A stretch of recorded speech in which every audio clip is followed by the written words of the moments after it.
You don't know anything about album design? Yes, I do. And besides, you're not even a real Power Ranger. Oh yeah? Check this. Oh, ah!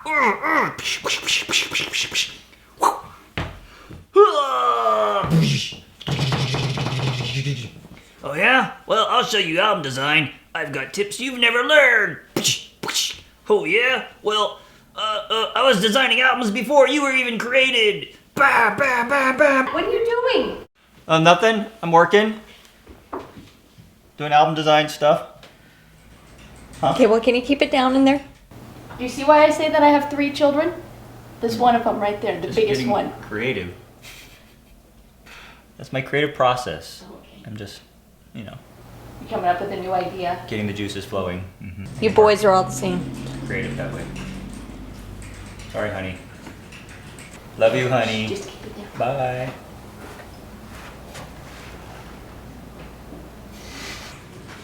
Okay, let's talk about album design. All seriousness aside, we're going to get into album design specifics. This is part 2 of 2-part program on album design on Post Pro.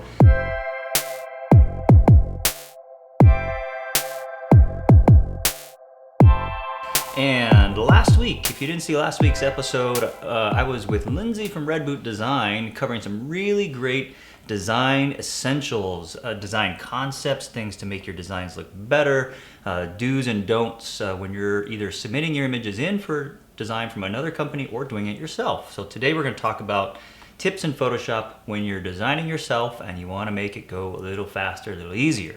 Lindsay talked last week about using Bridge to organize your images. You sort them in the order you want them to be in your album layout. You can mark certain images with labels if you wanted to give them star ratings, depending on if it's going to be a key image that you're going to feature in the album. So you can do all that in Bridge, organize them, drag them in whatever order you want, just like that. Great.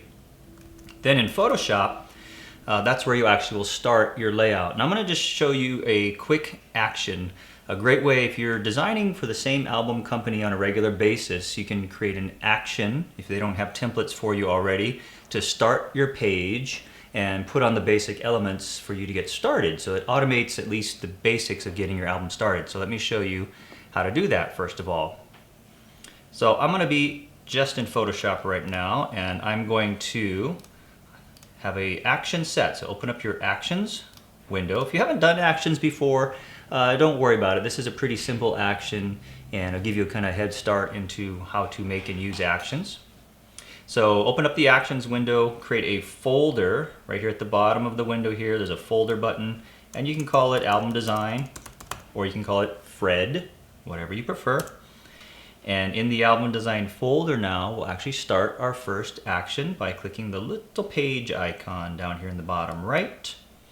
And we'll call this a 20 by 10, a 20-inch wide by 10-inch high. For example, for a 10 by 10 album where you're designing on a spread, you may either get a 20 by 20, 20 by 10 print, or you might get 2 10 by 10s. We usually design on a spread, so I'll design this on a 20 by 10 album. All right, as I'm recording, I'll go to File, New, and I'll create the page, putting in the inches, 20 inches wide by 10 inches high, 300 DPI, typical for most print. And if you want, you can give it a name, although you'll have a chance to change this later, but I just do page 00 to 00, and that reminds me to rename it with the appropriate page numbers when I actually save this file. But for now, I don't need to worry about it, and hit OK. And here I have a page, okay? 2-page spread, blank, ready to go. Now the first thing that I will do is change my background from a solid flat background color to something a little more flexible. So I'm going to go to the layers palette here and create a solid color layer. And the solid color layer, of course, you can change to whatever color you want. This will be your page background. I'll just start off with black as my background color. And then I will drag the actual background to the trash because I don't need that anymore. the solid color fill layer will always be my background. And now it's easy to change the color, and it's flexible because if I change the size of the album, for example, I want to repurpose this and make a bigger book, maybe make it a 12 by 12 in the future and use the same elements, I can scale it, and this color fill will scale with my image size scaling. If it was just this solid background, it won't scale. You'll have white, and you have to refill the background with the new color each time you scale it. So this is much more flexible in that way. All right, next thing I'm going to do is I'm going to add some guidelines. I want to add my safety, which is about 1/2 inch in all the way around.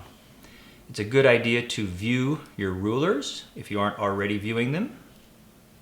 Okay, go to the view menu, turn on rulers, and now you can see your rulers, top and left, with your inch guidelines.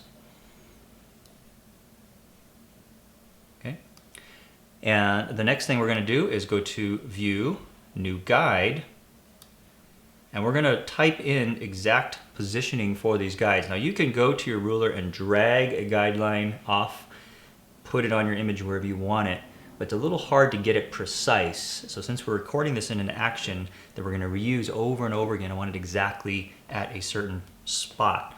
So I'm going to have a vertical guide at 0.5 inches.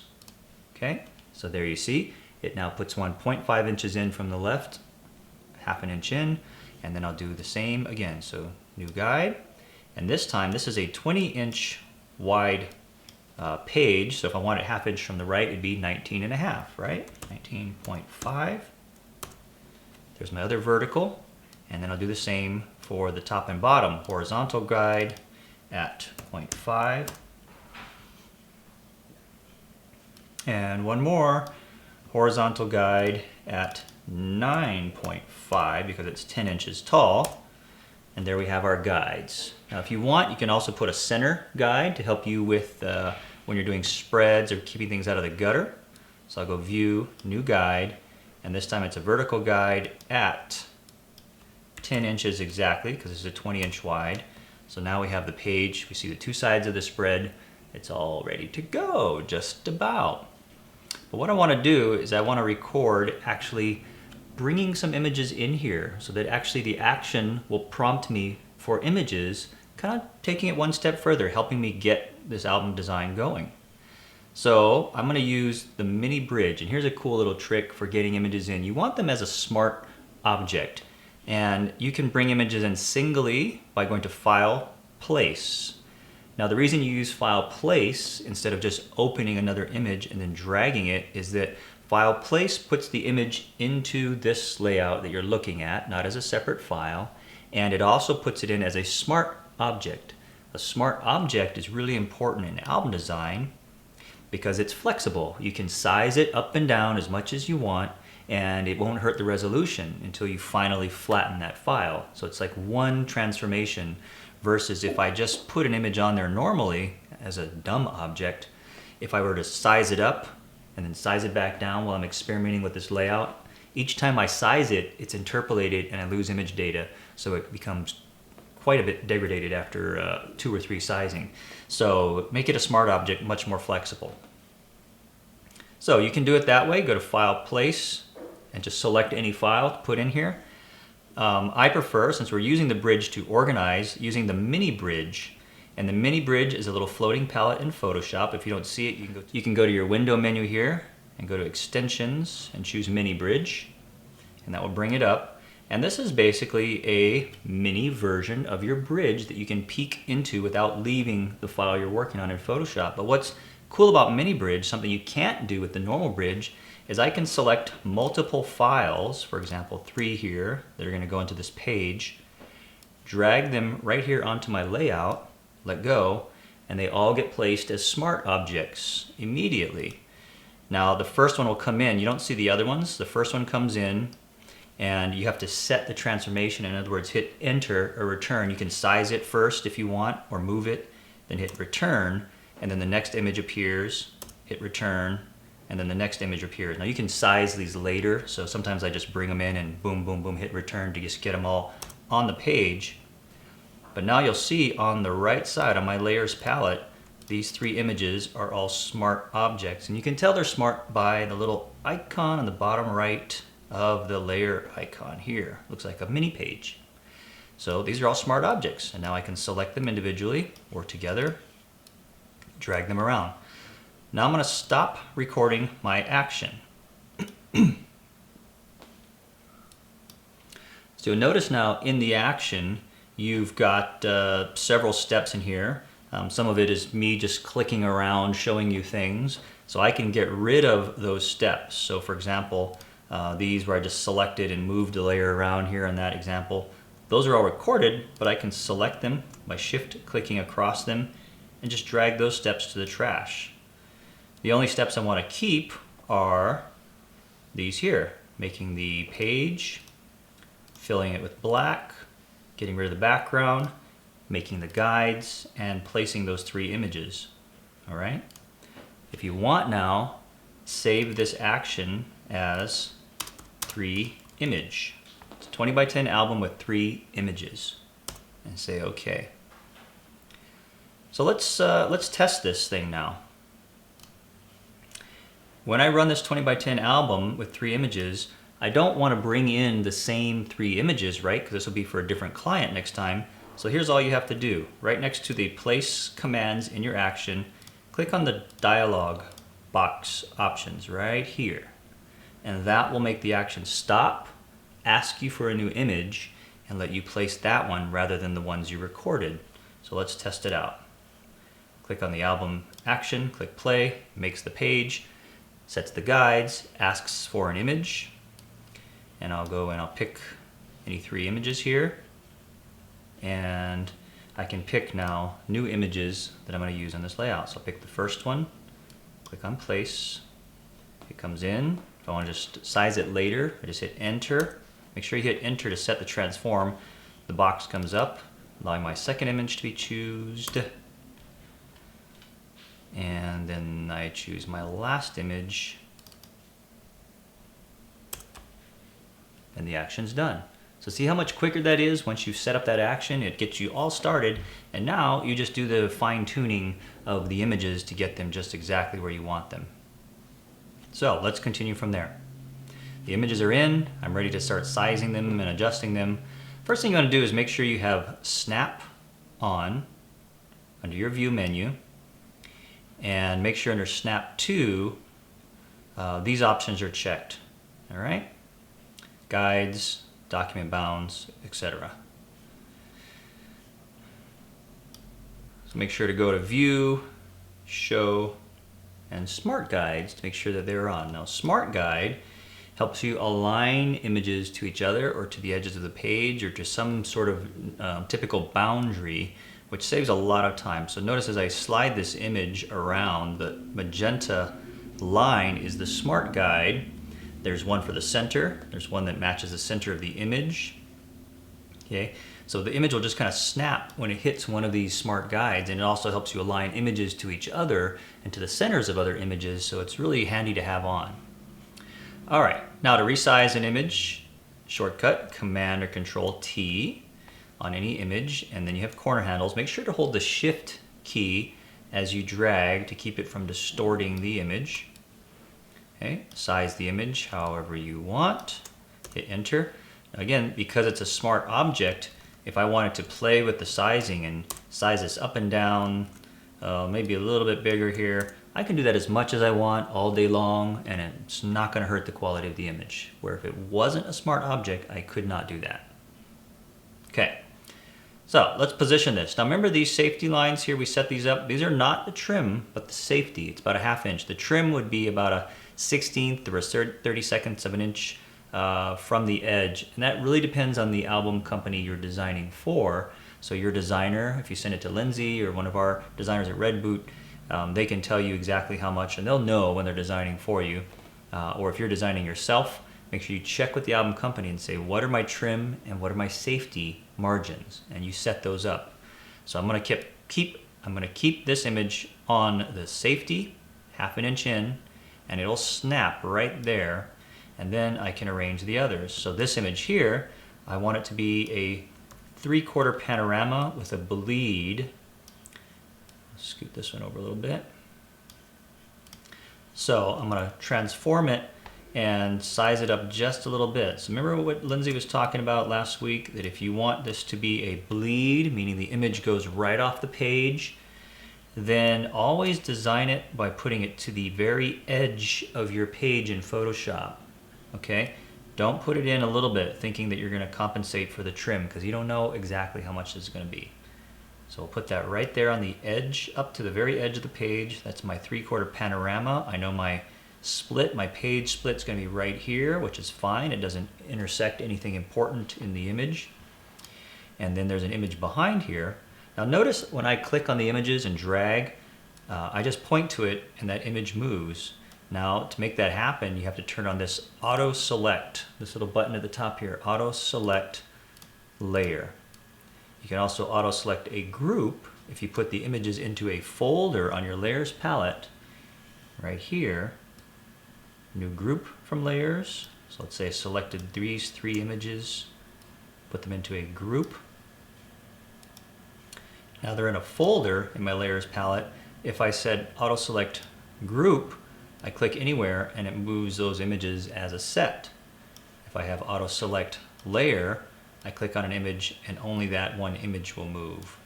And that makes design a lot quicker too, because I just point to what I want, drag it around. So let's size this image now down a little bit. Okay, I'm going to put it down to my guideline here. Size it a little smaller. Maybe I want it similar in size to this other image here. Now if I want these both the same size, there's a couple ways I can do that. I could size one exactly the size I want. For example, this one, I can just visually size it like that, leaving enough space here between the images.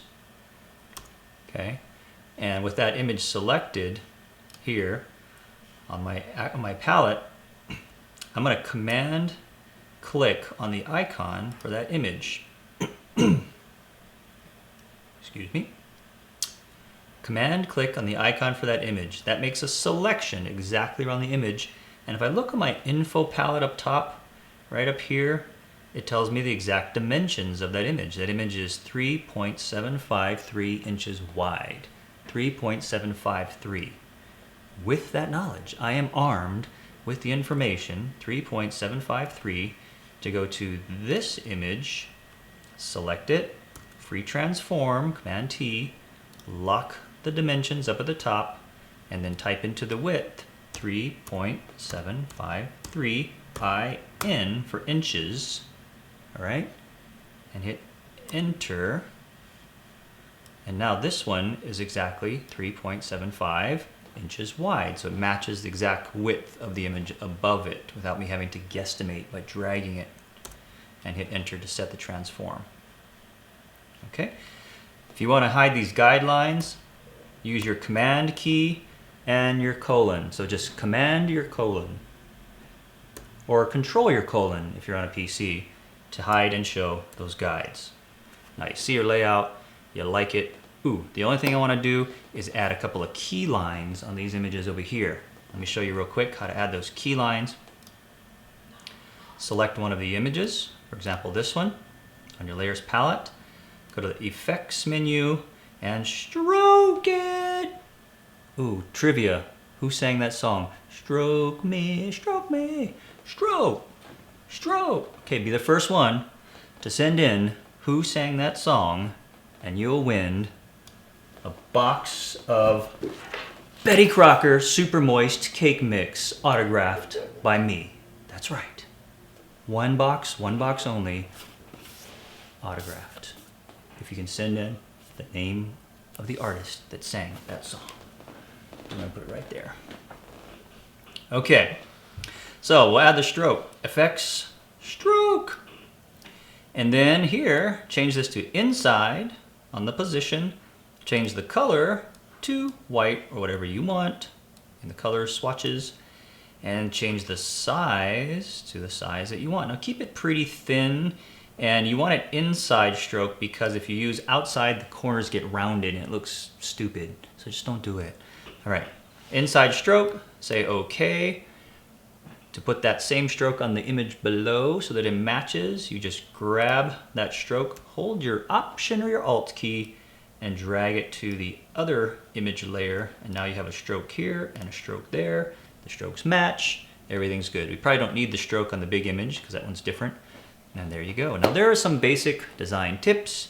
You've got a nice little basic album layout going on. I've got a lot more. And you know what? If you liked our post-pro episodes for this season, let us know. Write in, tell us how much you like it, tell us what you want to learn more of. I can do more album design for you next season. There's all kinds of things we could be doing together. We just need to know what you think and what you want to know. So thank you for joining me, Kevin, on Post Pro. Thank you to the Frame Show. And that's the end of this season, but I'll be back.